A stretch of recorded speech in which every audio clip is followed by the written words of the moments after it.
and welcome to the second episode of the Saturday Club podcast, working alongside Penistone Line Partnership, who are celebrating 200 years of passenger rail. This week's episode is called Folklore or Fiction. We are working in groups telling stories from the Penistone Line. One of these stories will be a truthful folklore tale, whereas another story will be complete fiction. Have a listen and see which one you think is folklore and which one is fiction. Hello and welcome to yet another episode of Folklore vs. Fiction. My name is Brian Tesseract. My name's Joseph. I barely speak, but I found this set of tales to be very interesting. Yes, so the first story we're going to describe goes as follows. Oh, and of course we are describing Lockwood Station. So, an interesting thing about Lockwood Station is that a man who was near Lockwood Station went to vote at Huddersfield Town Hall, and to many onlookers' shock, his goose, named Sol, followed him into the toll booth. He voted, and then Sol left the toll booth and honked loudly to announce that he had placed his vote. The man and Sol then went to the local pub, and Sol refused a drink. Well, I'm not sure how realistic that one sounds, but this tale goes, there was a policeman back in the day who was sighted chasing a self-proclaimed alchemist through the streets. The alchemist, when he was caught, claimed that he was trying to clone geese. What's your obsession with geese? I mean, we're just talking about the history of Lockwood, aren't we? We didn't make this up. Why do you keep saying it like that? Yeah, why is it Lockwood? I'm pretty sure it's Lockwood. Is it a reference to a certain character? I have a very distinct regional dialect. You don't make fun of me for it. I wasn't making fun, I was just questioning. Good, thank you. Okay, Mr. Geese Lockwood, man. Why geese and voting booths? So let's say that wasn't the true one. Why would you put those two together in like a lie? I want to figure you out to see if you're lying or not. Lockwood has quite the rich history with waterfowl, especially geese. And you know this because? The internet? Okay, yeah, that's fair enough. You can learn most weird things there. Why was the goose allowed in the voting booth to begin with? Times were different back then. Geese were often seen as important figures in the political climate of the United Kingdom. Were they really? Yes. They're geese. Whatever you say. I'll have you know, I've seen into the realms, and I have seen ghosts who testify that their geese helped them with many a political dilemma. I didn't have a goose, but I did have a chicken. Back in the day. What's the answer? Which one's true or not? Well, the folklore is the goose and the man voting, and The fiction is the policeman chasing the alchemist who was trying to clone geese. God, there's some obsession with geese. Hello everybody, my name is Arthur Sleep, and we'll be reading two stories about Stocksmore Station, one fiction, one not. The first story. For 1857 Penistone Feast, the Manchester, Sheffield and Lincoln Rail Company arranged numbers of cheap excursion trains from Huddersfield.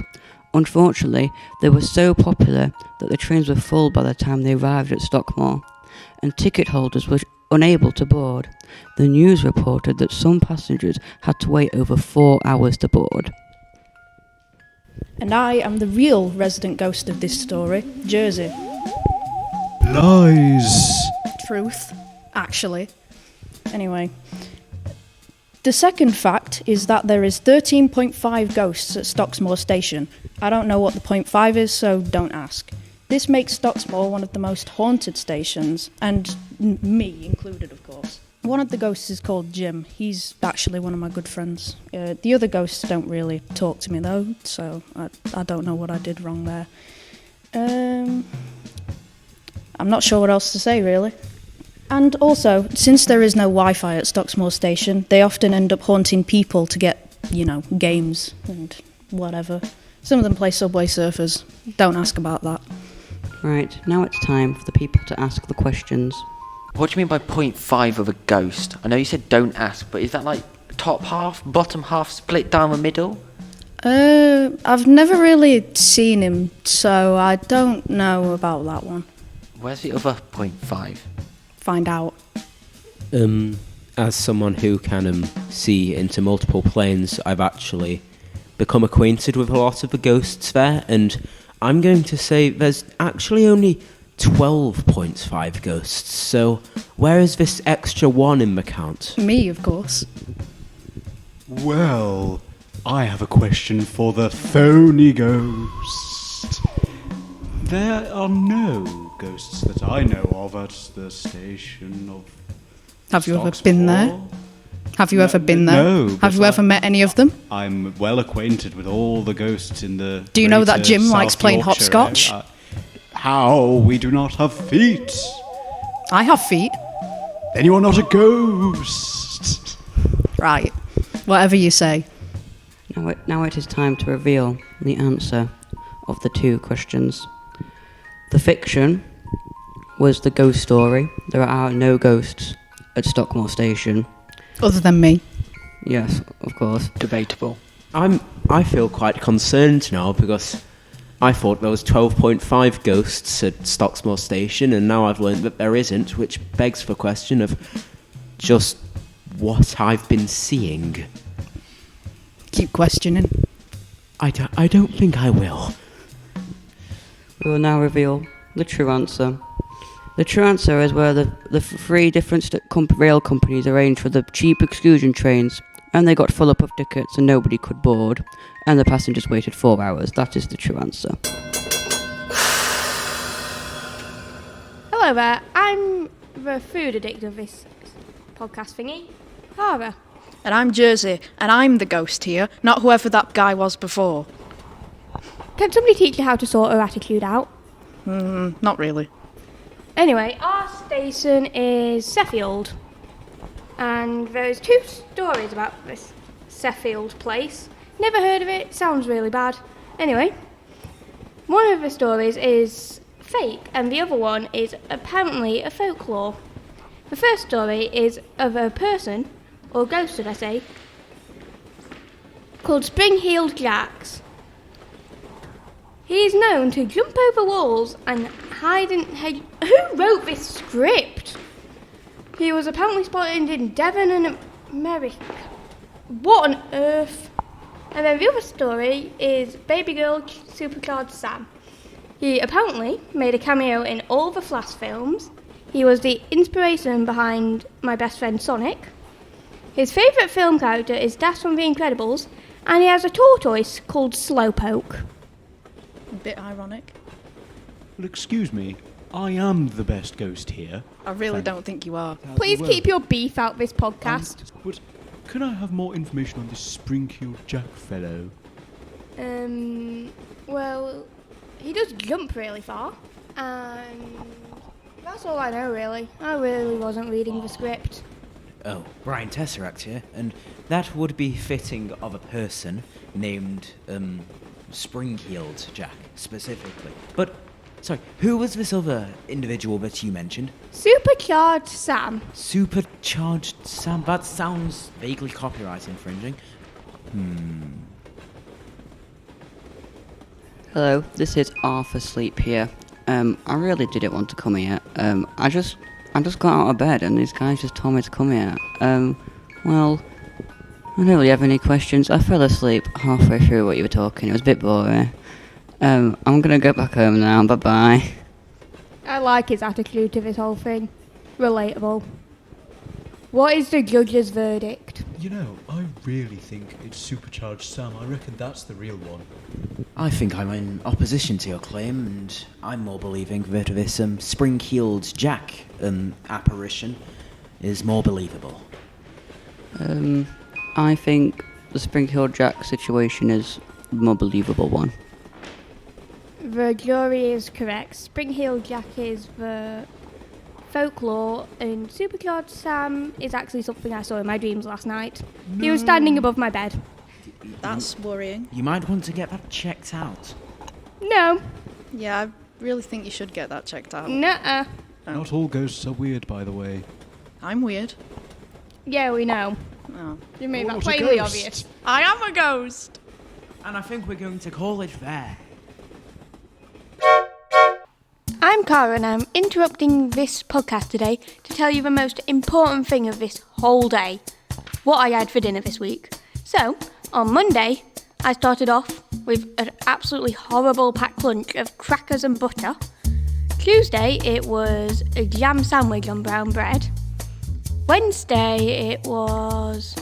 what did I have now? A concrete wall and part of my packed lunchbox.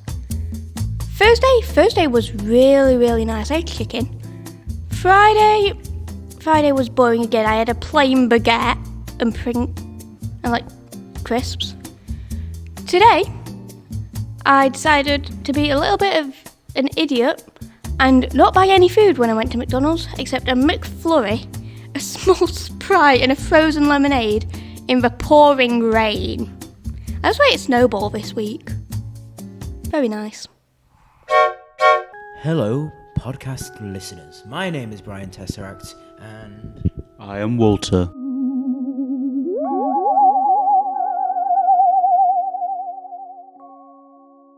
The ghost. today we are going to be playing a little game on the podcast. The stop we are focusing on today is Dodworth Stop. Dodworth. I've told you, it's Dodworth. Shut up, Quilliam. So we've devised something that we would like to call folklore versus fiction. We will give you two stories. One of them is true folklore about the stop, and the other is a bit of a fib. So, our first story is that Dodworth is often given the name Honest Dodworth due to a peculiar story. It goes that... Dodworth, please, I have told... It's Dodworth. It's Dodworth. Quilliam, you are a hostage. Silence! The story goes that Dodworth, one night, there was a man who was particularly woozy, or rather inebriated, a tiny bit stuzzled, so much so that he climbed up a lamppost in the middle of the night. On waking up quite sober, he realised he had left his watch, and in a state of panic, he rushed over to the lamppost trying to find it. On reaching the lamppost, he found that his watch was still there. So, happy that he hadn't been stolen from, he cried out, "Honest Dodworth!" And the locals still give the town and the station such the name. Well, the second story is Dodworth claims to be the creator. Dodworth, I've told you. Quilliam, you are embarrassing me. Anyway, Dodworth, Quilliam, claims to be the creator of banana bread. However, the true creator originated from outside of Dodworth, but on visiting, they disappeared under mysterious circumstances. They apparently drank some tea that smelled vaguely of almonds. The ghost now haunts the town, giving it the name Dishonest Dodworth. Yes, and that should be the end of folklore and fiction. Are we ready for some questions now? Questions now. Well, I have one question. How could there be ghosts there? I don't believe in ghosts. Well, you better start believing in ghost stories. You're in one. Ooh. Right.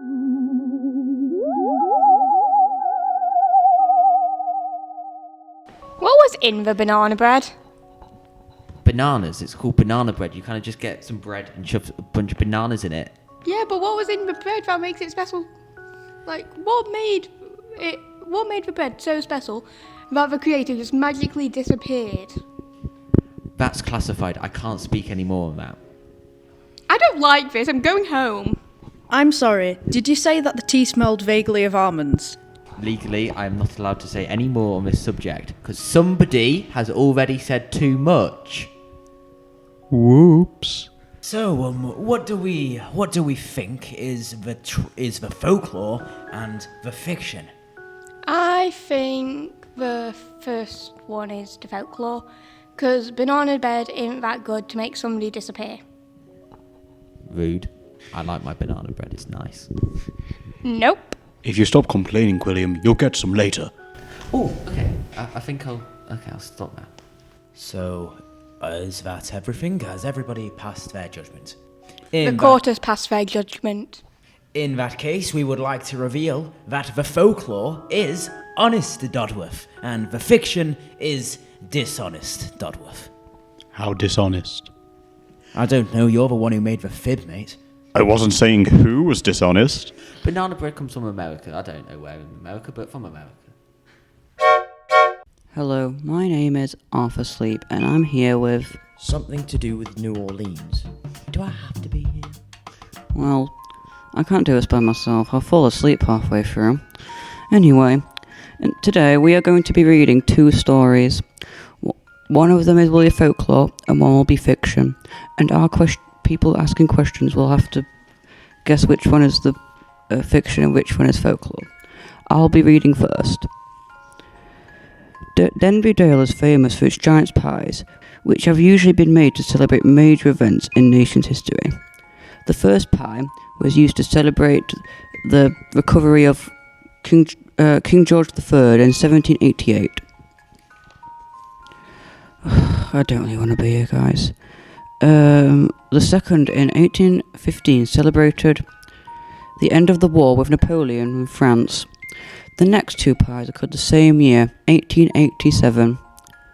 On August 27th, a pie was baked to celebrate the Jubilee of Queen Victoria. Unfortunately, the pie stood some hot days in the weather, was quite inedible and had been buried in a pit of quickslime.